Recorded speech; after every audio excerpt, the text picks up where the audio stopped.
Welcome to Mo's Market Pulse. I'm your host, Sarah Mokram, founder of Mo Digital Solutions, where we help businesses hit their revenue goals and thrive.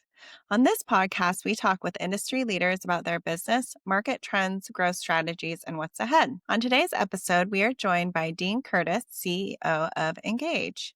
Dean, thank you so much for taking time and joining me today. You bet. I appreciate you having me on.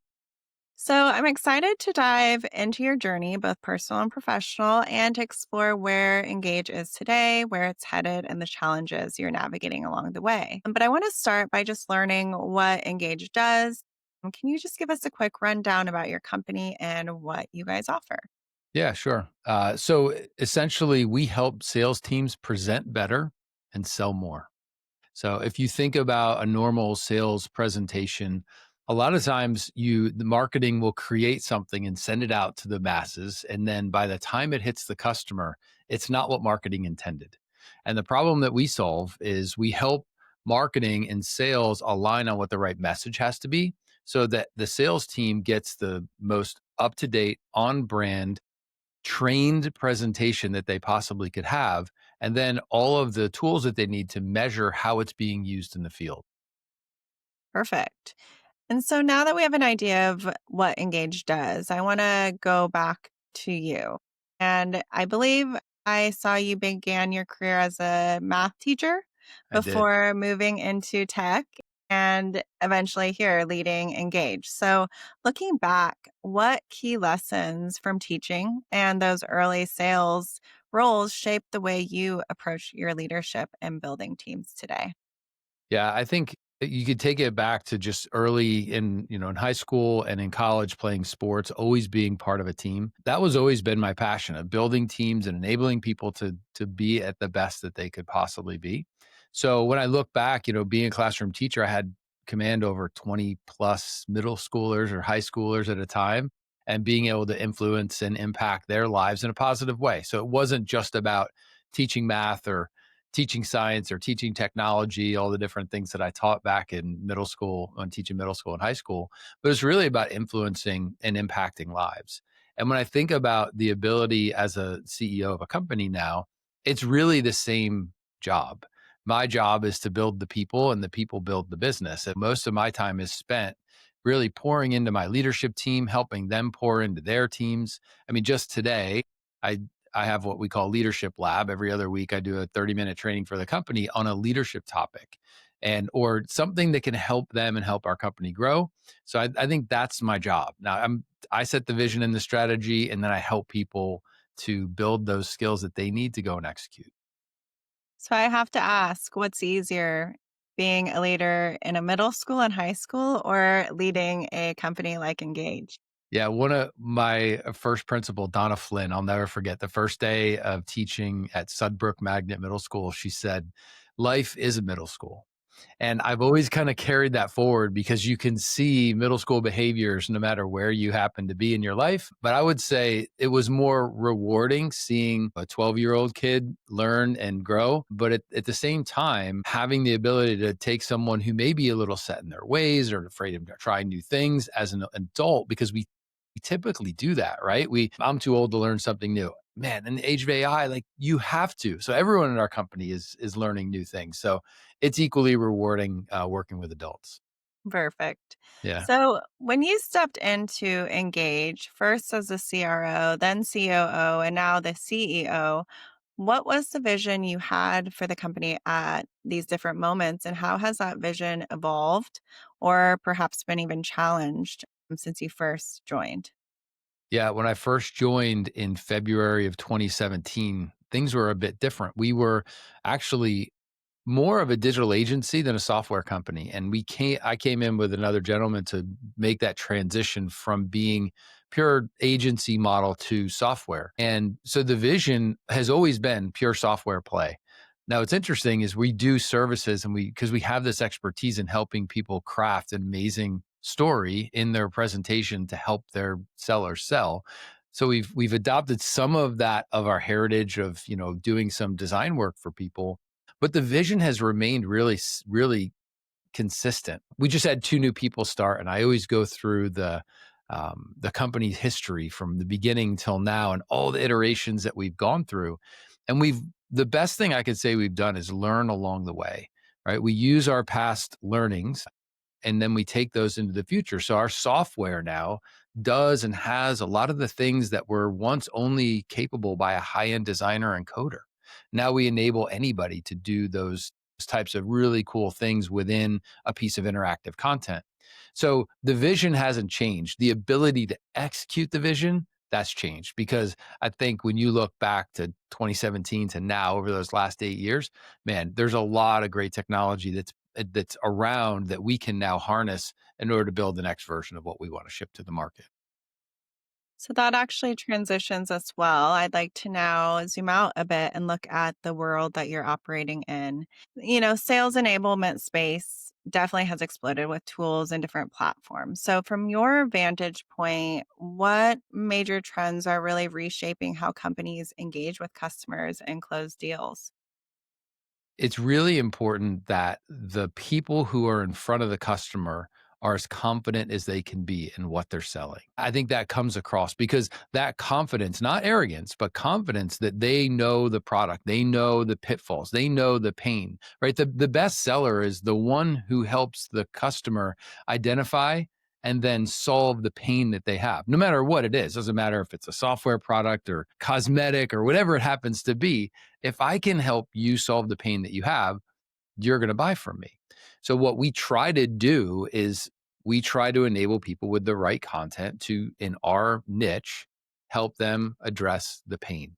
And when they can, they build trust, they get likable from they're likable by the end client, right? People buy from people they know, like, and trust. So if they can get to know you really quickly, they can like you and they can trust you.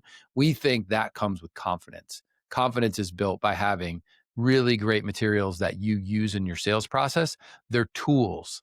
They're nothing more than tools. Just like if someone's going to go fix a roof, they want to have the right tools.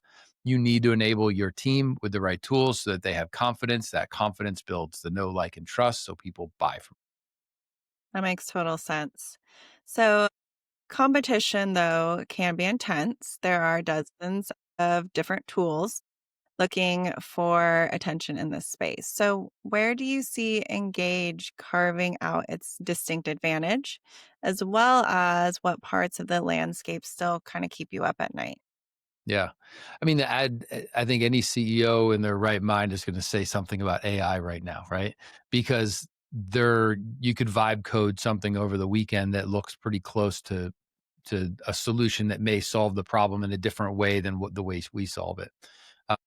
The way we're thinking about it though are the moats that we're creating around our product. Like, we have millions of presentations being delivered every day in our platform. We know a lot about what's effective and what's not effective. How can we use that to build our own AI models in order to help people shortcut amazing interactive content for their sellers that leverages the best practices and the things that convert with other people that we know. So it's purely, not purely, but very much around AI, making sure we're leveraging it in the right strategic ways, not just building a wrapper around something to say we have AI in our product, but really looking at it as a strategic imperative, not only in the product, but also internally to gain efficiencies, right? If we're going to compete in the market, we have to make sure we are growing it the most cost efficient way. AI provides great opportunities for that, not to simply replace people, but to make the people that we have even more productive so that maybe we don't have to hire that next CSM or hire that next BDR because we can scale the people we have through great systems that we can leverage with AI or other technology. AI is not the only technology out there that's helping people gain efficiencies in their business. It's just the really shiny object that everyone's talking about. For sure. So, technology adoption often does come down to whether customers actually change their behavior or what they're used to. So, what have you noticed about how teams are or aren't using digital presentation tools? And what are some barriers that you've had to overcome or help them overcome in order to see the benefits? That's an amazing question. It's actually something that I am digging deep into this fall in our own podcast to really get people on to talk about what made you successful over others. I mean, like any SaaS software, some people buy it and use it and are great with it, and some people, buy it and never launch. And the number one reason is they don't expect anything from the people who they're giving the software to. So if you buy something and then have no expectation or mandate that people are going to use it, how do you expect to get the value out of it that you originally assumed you were going to get? It's crazy to me that someone would spend any money, a dollar, on something and not expect that they're actually going to use it. So I think the best customers, the best leaders in any business are the ones who have a vision, and if they're going to deploy something, whatever that thing is, they're going all in. They're teaching people how to use it. They're effectively training on it. They're measuring the things that the metrics that tell them it's being effective or not being effective. They're looking at those things that are the indicators of lack of success and looking for fixes for them, or looking at the way people are being successful that they didn't expect and doubling down or training or understanding. Like in our platform, we provide analytics, and those analytics can tell a great story about the people who are being effective and the people who are not being effective with the content they're using in the sales process. Our best customers use those to train, use those to find the gems that are beating the metrics that they had. They expected a 10% increase in close rate. This guy has a 20% increase in close rate. What are they doing? So using metrics effectively, mandating or having a plan in order to do the implementation. Hope is not a strategy. You need to make sure that you have a plan that's measured and there's a level of accountability that you stick to. Perfect. So now that we have some insights on the market, I'd like to now dive into your guys's growth and scaling and getting engaged in front of the right audience. So you've taken Engage from a smaller operation to a company now that generates, multi-million dollar annual revenue. So what growth levers have really proven the most effective in getting you from where you were, say, 3 years ago to where you are today? Yeah. It's interesting. At each level of growth, it was grow, plateau, grow, plateau. So the things that get us to that next level of growth have changed. When we first started out, it was very simple word of mouth that got us that first 100 customers, where it was, hey, we're using this thing. It's really changing our business. You should try it.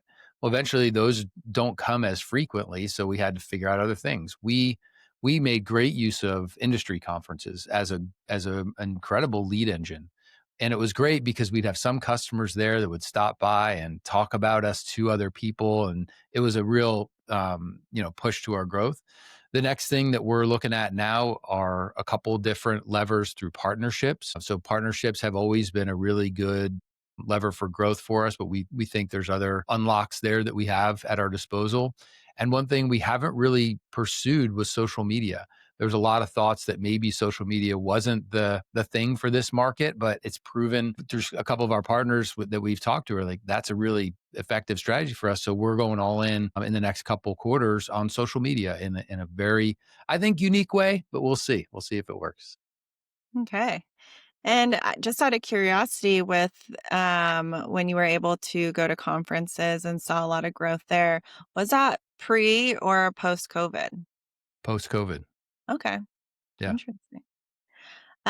So marketing in B2B SaaS does often require a mix of storytelling and proof too, or metrics like you were talking about earlier. How are you currently positioning Engage in the marketplace, and what approaches have you found most persuasive in helping sales leaders really see that value?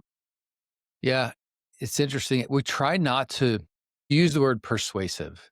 I always feel like if I have to persuade someone, it's not going to work. We need to help them identify a pain. And if we don't solve that pain, we're not good for them. Right. If they, in what a lot of, especially in the market we serve, we're in the home improvement, home services market, very paper based still. It's hard to believe in 2025 that that's true, but it's very true.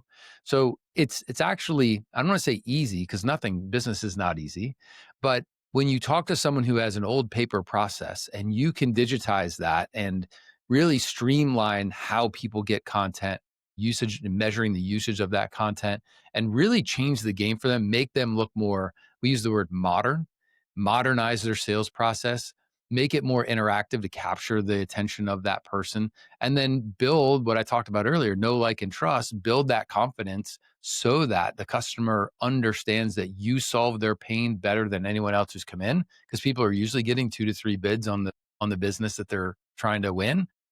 It really is a differentiator when you have great interactive, immersive content at the table So, as the CEO, you're deciding where to allocate limited resources, right? every So, day. can you walk me through one or two tough calls that you've had to make recently, about where to double down on growth or what trade-offs you had to kind of accept as well in order to do that? Yeah, I'll tell you the hardest one was recently we did an evaluation of our goals to see where, here we are, we're resetting at the middle of the year. We said, are we on track for our 2025 goals and where do we want to be at the end of 2026? And then we did an evaluation of the roles that we would need to go and actually execute that plan. And what we realized is we had a few too many people and not enough roles for them to fill. So we decided to make some cuts, not for no other reason than we thought we could get accomplish the things we want to accomplish with a smaller team. And we had to do that. Massively difficult. So you do the exercise and you realize maybe we're a little overweight, so we had to make some cuts. But we also realized that some of the people we had didn't fit in the roles that we needed to get to where we wanted to get to. So not we let a few people go, but we also added some team members because they filled a specific role that we didn't have the talent to fill in the first place. So I would say that's probably the number one thing over the last few months that we've done. Very challenging. It's always hard to let people go. And at the same time, that's the right thing for the business to get us to where we want to be. So you do the things that you have to do as you're a leader. Yep. That's why you're the CEO, I suppose, making those tough calls. They are tough calls. So, of course, growth never comes without challenges, which this is a great example of one that you've had to face. With different bottlenecks also that you've had to face. For you at Engage, what would you say are the most persistent challenges right now for you? I would say that's a great question because I don't know if they're all persistent. The thing that we always try and do, though, with our people, and I think this is probably the most consistent thing, is to help people realize they're empowered to solve problems because a problem will happen all the time. There's friction in the business all the time, whether it's in sales or customer success or product development, friction will arise. So we use a framework internally called the 131, very common out there in lots of different coaching circles, where we want to empower people to the one is identify a problem. And then the three is identify 3 ways that you think you could solve that problem. And then the one, so 131 is which one would you choose? And empowering people with that framework gives them ownership over the problem. So rather than just escalating a problem and say, hey, I don't know how to do this, we actually want to help them succeed in place. Now, if they can't succeed, they should escalate. But we want to give them that framework so that we can have a team of problem solvers, not just a bunch of people doing. I love that. I actually was thinking this is a great 131 for my children to use as well until they escalate it to me. Absolutely. Absolutely. Leaders often talk about things that energize them or their team. But what about the things that frustrate you most as a CEO? Are there any challenges that, feel like they're draining or if solved could really unlock that next level of growth for you? Yeah, I think answering the same questions over and over makes me, but I always look at that not as a failure on the team. I look at it as a failure of training and leadership. If I'm getting the same questions over and over, I look introspectively to say, what have I done or what has our leadership team done to not train people effectively on the thing, whatever that topic is that keeps coming up over and over and over again. So, we really take that seriously to identify and look at ourselves before we look at the team. If someone is struggling, it's usually a lack of training or clarity in mission that falls on us. And I think we again take that extremely seriously and look first at ourselves before we look at our team. Hmm. That's a great perspective for sure. So, to wrap this conversation, I want to take a look at the future and the next year or 12 months. So, as you think about the next 12 months, what are the top two or three goals that will define success for Engage by this time next year? Yeah, we a couple different things. Number one, we're working on some product improvements to have more of a product-led growth model. So right now we're very much a B2B sale where it's demo, then, the a typical SaaS sale where we believe that there's a lot of problems that we can identify and solve really quickly for someone to get up and running in a matter of seconds on our product. So we've launched some things with partners as test balloons. We think that's a big thing a year from now that will be a big part of our business.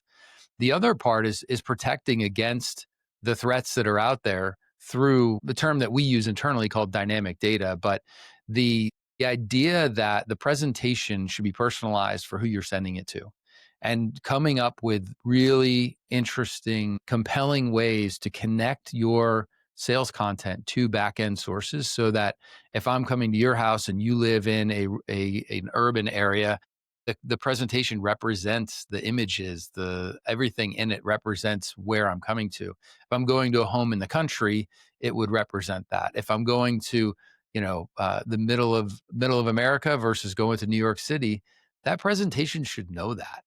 And I think we can get there. Yeah, that's great. And so, is that coming up, you think, over the next 12 months? That's in the product map? Nice. So, of course, every goal has potential roadblocks. So, as you look towards these next 12 months and these goals, what do you see as the biggest risks or hurdles? And what's your plan to address those before they become real blockers for you? Yeah, we do, as I'm sure a lot of businesses do, they do the typical quarterly SWOT analysis, right? What are our strengths, weaknesses, opportunities, and threats? And when you look out into the threat column, I think one of the biggest threats that you look at that as an external threat. I actually think the biggest threat is internal of not having clarity of vision and painting that for the team to go and operate against.